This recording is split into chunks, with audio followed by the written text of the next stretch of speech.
আটকে গেলেন? কোন অপশক্তি আপনাদেরকে আটকে রেখেছে? এই সরকার কৃষকের রক্তের সরকার, এই সরকার শ্রমিকের রক্তের সরকার, এই সরকার ছাত্রের রক্তের সরকার। আপনাদের কাছে আমার বিনীত অনুরোধ, জনগণের টাকায়, জনগণের অর্থে আজকে আপনারা ভালো গাড়িতে বেড়াচ্ছেন, উপদেষ্টা হয়েছেন। আপনাদের কাছে বিনীত অনুরোধ, অবিলম্বে এই কৃষকের, এই ছাত্রের, দিনাজপুর এলাকার জনগণের আশা ও দাবি পূরণ করবেন। 20 সালে 24-এর আগে স্বৈরাচারী ছিল, ফ্যাসিস্ট সরকার ছিল, কালো ছায়া ছিল এই শতাবগঞ্জের উপরে, এই সুগার মিলের উপরে। ওকে ফাইন, আপনারা তো 24-এর পরের সরকার, আপনারা তো ভদ্র, আপনারা তো ভালো, তাহলে আপনারা কেন এই ছায়া থেকে বেরোতে পারছেন না? আপনারা কোন ছায়া আটকে গেলেন? আবার 1 বছর ধরে আপনারা কোন ছায়াতে আবার আটকে গেলেন?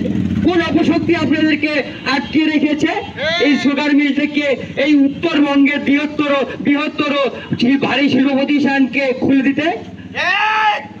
আপনি তো সেই উপদেষ্টা, যে শিল্প উপদেষ্টা, যে এই চিনি কর্পোরেশনকে নিয়ে শেখ হাসিনার আমলে আপনি যুদ্ধ করেছিলেন। আপনি সেই উপদেষ্টা হয়ে কেন খুলতে পারছেন না? এটা জবাব আপনাকে অবশ্যই দিতে হবে। আপনি আশ্বাস দিয়ে গেছেন আমাদের কি আপনি হাজার হাজার কোটি টাকা অর্থ বরাদ্দ হয়, সেই জায়গায় আমাদের শতাবগঞ্জের এবং শ্যামপুর মিলকে দিচ্ছে না। আমাদের বাজেট প্রয়োজন হয়ে গিয়েছে, কিন্তু আমরা অর্থ মুক্তি পাচ্ছি না। এটি একভাবে একটি দরজা দিয়ে ঢুকলে আরেকটি দরজা দিয়ে বের হইতে হয়। আপনারা শুধু ঢুকলেন কিন্তু বের করছেন না।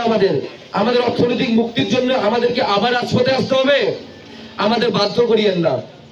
হাজার হাজার ছাত্রের রক্তের বিনিময়ে এই বাংলাদেশ আমরা নতুন ভাবে পেয়েছি। আমরা চাই রাজপথে থাকুক রাজনীতিবিদরা, শিক্ষার্থীরা থাকুক পড়ার টেবিলে। আমরা পড়ার টেবিলে ফিরে যেতে চাই। আমরা চাই এই দেশকে সোনার দেশে হিসাবে পরিণত করতে। কিন্তু আমাদের ছাত্রদেরকে আপনারা বারবার কেন রাজপথে আনছেন? আমরা তো রাজপথে থাকতে চাইনি। আমরা তো চেয়েছি একটি কর্মসংস্থান। আমরা তো চেয়েছি পড়াশোনা শেষ করে এই বোচাগঞ্জের মাটিতেই আমাদের একটি কর্মসংস্থান হোক। এই বোচাগঞ্জের মাটিতে এই সুগার মিলে অতীতে যখন আমাদের বাবারা চাকরি করত, তখন দেখতাম কিছু শ্রমিক, কিছু কর্মচারী, কিছু অফিসার সবাই মিলে একটা মিল মহব্বত করে এই কলোনির মধ্যে পূজা হতো, এই সুগার মিলের মধ্যে একটা জমজমাট আমেজ হতো। আজ কেন মৃত? পুরা দেশটিকে আপনারা ভাঙড়ি করে আজ আপনারা লন্ডনে পলাতক, কেউ ভারতে পলাতক। আমরা বোচাগঞ্জবাসী বোচাগঞ্জে আমৃত্যু থাকতে চাই এবং এই সুগার মিলকে নিয়েই থাকতে চাই। বন্ধ করে দেব।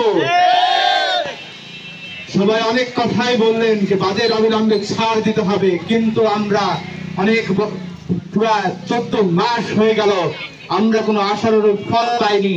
আমরা কথাই বলে গেলাম, কিন্তু এবার কঠোর থেকে কঠোর আন্দোলনে যাব। দিনাজপুর থেকে সবকিছু বন্ধ করে দেব। অন্তর্বর্তীকালীন সরকারকে দেখিয়ে দিব রংপুর অঞ্চল পিছিয়ে থাকবে না। 14 মাসে রংপুর বিভাগে একটা বাজেট আসেনি। কোন উপদেষ্টা রংপুরকে একটি ছিন্নমূল গ্রামে পরিণত করা হয়েছে, এটা আমরা মনে করিয়ে দিব। রংপুরের মানুষের মফিজ নয়, রংপুরের মানুষ এখন নিজের অধিকার সম্পর্কে জ্ঞাত হয়েছে, সচেতন হয়েছে। শেষ কথা একটাই বলবো, রংপুরের মানুষকে, দিনাজপুরের মানুষকে তার ন্যায্য অধিকার দিয়ে দিন, নাহলে কঠোর থেকে কঠোর আন্দোলন করবো। পরিস্থিতি সবচেয়ে খারাপ হবে। শেখ হাসিনা তো ভারতে পালাতে পারছে, আপনারা কোথাও পালাতে পারবেন না। এই বলে আমি আমার সেটা দু একটি কথা বলে আমাদের মাঝে উপস্থিত আছেন টিপু বিশ্বাস, আমরা তার বক্তব্য শুনব। এই কথাটি বলা খুবই জরুরি। সেটা হলো গত নভেম্বর 2024-এ আমরা প্রধান উপদেষ্টার কাছে সরাসরি কথা বলার সময় উপস্থাপন করি বন্ধ চিনি কলগুলোকে আধুনিকীকরণ করে যেন চালু করা হয়। পরবর্তীতে আপনাদের স্মারকলিপি এবং আমাদের ওইদিকে উপরে আলোচনা, দফায় দফায় মিটিং, দফায় দফায় কর্মসূচি এ দেওয়ার পরিপ্রেক্ষিতে তারা একটি টাস্কফোর্স কমিটি গঠন করে। সেই টাস্কফোর্স কমিটি থেকেও আমরা আলোচনা করে একটা বাজেট তৈরি করি 17,65,00,000 টাকা, সেটাকে আবার সংস্কার করে 2টা মিলের জন্য প্রথম ধাপে 13,65,00,000 টাকা সিদ্ধান্ত গৃহীত হয়। এই 13.5 কোটি টাকা, 13,65,00,000 টাকা, এই টাকা দিতে এই সরকারের ঘাম বেরিয়ে যাচ্ছে। আমি জানি না কেন। দুনিয়াতে যে কয়টা লড়াই সংগ্রাম আমরা দেখেছি, শুনেছি, পড়েছি, কৃষক এবং শ্রমিকদের অগ্রগামী ভূমিকা ছিল প্রতিটি লড়াইতে। আমরা যদি দেখি 24-এ প্রচুর শ্রমজীবী মানুষ, যে 18-1900 মানুষ মারা গেছে, তার মধ্যে অধিকাংশ মানুষ কৃষক, শ্রমিক এবং শ্রমজীবী মানুষ। সংখ্যাগরিষ্ঠ মানুষই হলো মেহনতি মানুষ। এই ক্ষেত্রে আমি বলবো যে আমাদেরকে কমপক্ষে শ্রেণী বুঝতে হবে।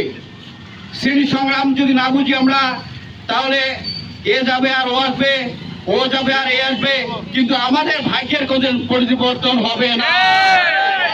এই জন্য আপনাদের কাছে আমি মিনতি স্বরে বলতে চাই যে ভাই, আমাদেরকে খুব চিন্তা করে বুঝতে হবে। আমাদেরকে ভাগাভাগি হওয়া যাবে না। আমাদেরকে এলাকার স্বার্থে, দেশের স্বার্থে, নিজের এলাকার বাপ ভাই যারা কৃষক আছে তাদের সাথে, আমার পরিবারের সাথে এক হতে হবে। এই সব বিষয় চিন্তা করে আমাদেরকে লড়াই সংগ্রাম চালিয়ে যেতে হবে। এই জন্য আমাদেরকে আরো জ্ঞান অর্জন এবং আরো বুঝতে হবে। শুধু সরকারের উপরে আশা করে থাকলে হবে না। আমাদের পথ, অনেক পথ, এই পথে যাতে আমরা বিজয়ী হতে পারি, এই জন্য আমি জাতীয় কৃষক মজদুর সমিতির পক্ষ থেকে মনে করি আপনাদেরকে শ্রেণী সংগ্রাম বুঝতে হবে এবং শ্রেণী লড়াইয়ের দিকে ধাবিত হবে। এই আহ্বান রেখে আমি আমার সংক্ষিপ্ত বক্তব্য শেষ করছি। আপনাদের সবাইকে পীড়িত মানুষের সংগঠন ছাড়া কিছু নেই। সংগঠন, ঐক্যবদ্ধ আন্দোলন, এইটা আমাদের শক্তি। আপনারা দেখেছেন ফ্যাসিস্ট হাসিনা হাজার হাজার মানুষকে গুম করেছে, খুন করেছে, হত্যা করেছে। অবশেষে প্রায় 2000 ছাত্র শ্রমিক জনতাকে হত্যা করেছে। 20 থেকে 30,000 মানুষ আহত হয়েছে এবং এর মধ্যে কেউ পরিপূর্ণভাবে তাদের শারীরিকভাবে অক্ষম হয়ে গেছে, অনেকে আংশিকভাবে অন্ধত্ব বরণ করেছে। এই সব কিছু মিলে এত রক্তের বিনিময়ে যে ফ্যাসিবাদ উচ্ছেদ হয়েছে, ফ্যাসিবাদ উচ্ছেদের পরেই আমরা চেয়েছিলাম যে আমার দেশের শিল্প কলকারখানা বন্ধ, শিল্প কলকারখানাগুলো চালু হোক। অন্যায় দাবি নয়, এটা ন্যায্য দাবি। এবং এই মিলগুলো চালু হলে আমাদের যে ছাঁটাইকৃত শ্রমিক যারা বসে আছে তারা কাজ পাবে। এবং আমরা উন্নয়ন বলতে বুঝি যে যারা উৎপাদনমুখী উন্নয়ন। আমাদের দেশ কৃষকের দেশ। আমাদের এই কৃষিতে আখ তৈরি হয়, চিনি কল হবে, এখানে পাট তৈরি হয়, পাটকল হবে, এখানে হলুদ তৈরি হয়, রং তৈরি হবে, এখানে আরো উৎপাদন আছে। শিল্প কলকারখানা করে উঠবে, নতুন নতুন শিল্প কলকারখানা। আমাদের বেকার থাকার কথা নয়, কাঁচামাল আছে। একই সাথে আমরা বলতে চাই কাজ করার জন্য এখানে শ্রমিক আছে, প্রচুর শ্রমিক যারা বেকার বসে আছে। অতএব এই শ্রমিকদের কাজ নাই, কলকারখানা বন্ধ থাকার কারণে, নতুন মিল চালু না হওয়ার কারণে। অতএব এই দেশটাকে কৃষি প্রধান দেশ থেকে একটা শিল্পোন্নত দেশে পরিণত করার জন্য এবং যাদের কাজ নেই তাদের কাজ দেওয়ার জন্য এবং আমার দেশের সোনার ছেলে মেয়েদের লেখাপড়া, চিকিৎসা, শিক্ষা, বাসস্থান। ধন্যবাদ আপনাদের সকলকে যারা আজকে স্মারকলিপি পেশ করেছেন। আপনারা জানেন 2020 সালে এই মিলটা মারাই কার্যক্রম শুরু হওয়ার ডেট নির্ধারণ হওয়ার পরে সেটা হঠাৎ করে কুচক্রী মহলের সিদ্ধান্তে এগুলিকে বন্ধ করা হয়। পরবর্তীতে শেতাবগঞ্জ সুগার মিল চালুর ব্যাপারে একটা টাস্কফোর্স কমিটি গঠন করা হয়। সেই কমিটি বিভিন্ন সময়ে এবং সদর দপ্তরের ঊর্ধ্বতন কর্মকর্তা সহ তারা ফিজিবিলিটি স্টাডি করে তারা সিদ্ধান্তে উপনীত হয় এবং বর্তমান সরকারের মাননীয় শিল্প উপদেষ্টা মহোদয় এখানে এসেছিলেন। এই মিলের অবস্থা অত্র এলাকার জনগণের আর্থিক কর্মকাণ্ড সব অবলোকন করে ওনারা আশ্বস্ত করেছিলেন যে শতাবগঞ্জ সুগার মিল চালু করা যায়। যেহেতু এখানে আমাদের প্রায় 3860 একর জমি আছে, যা অন্য বন্ধ মিলে নাই, সেই ক্ষেত্রে আমরা অনেকটা এগিয়ে আছি।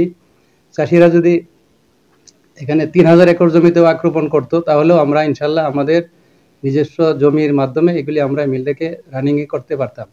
সেই হিসাবে এটা বাজেটও হয়েছিল এবং গেজেটও হয়েছিল চালু নিয়ে। হঠাৎ করে অর্থ মন্ত্রণালয় এই অর্থ ছাড় বন্ধ করে দেয়, যার দরুন আমরা প্রথম ধাপে কর্মকাণ্ড শুরু করতে পারি নাই। তো এখনও চেষ্টা তদবির আছে, আশা করা যাচ্ছে যে এটা যে চলবে না এইরকম কোনো সিদ্ধান্ত আমরা পাই নাই। তবে আপনারা আজকে যে স্মারকলিপি দিয়েছেন, আমি মাননীয় চেয়ারম্যান মহোদয়কে এটা অবহিত করব এবং আপনাদের দাবির সাথে আমিও একমত পোষণ করি। এই মিল বন্ধের পরে এই এলাকায় আর্থসামাজিক অবস্থা অত্যন্ত খারাপ। এখানে এই মিলকে কেন্দ্র করে অসংখ্য মানুষের রিজিক রুটি রোজগারের ব্যবস্থা ছিল। এখানে রিক্সাওয়ালা, ভ্যানওয়ালা, ঠিকাদার এবং অসংখ্য মানুষ, শ্রমিক, কর্মচারী, কর্মকর্তা কর্ম করে খেয়েছে।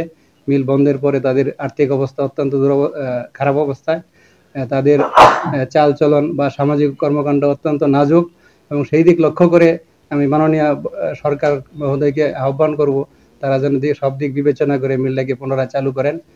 আমিও আপনাদের সেই দাবির সাথে একত্রতা প্রকাশ করছি এবং আপনারা যে স্মারকলিপি দিয়েছেন এটার বাস্তব অবস্থান তুলে ধরে আমি মাননীয় চেয়ারম্যান মহোদয় বরাবর আমি সেটা প্রেরণ করব। Next level, well done, side by side, free.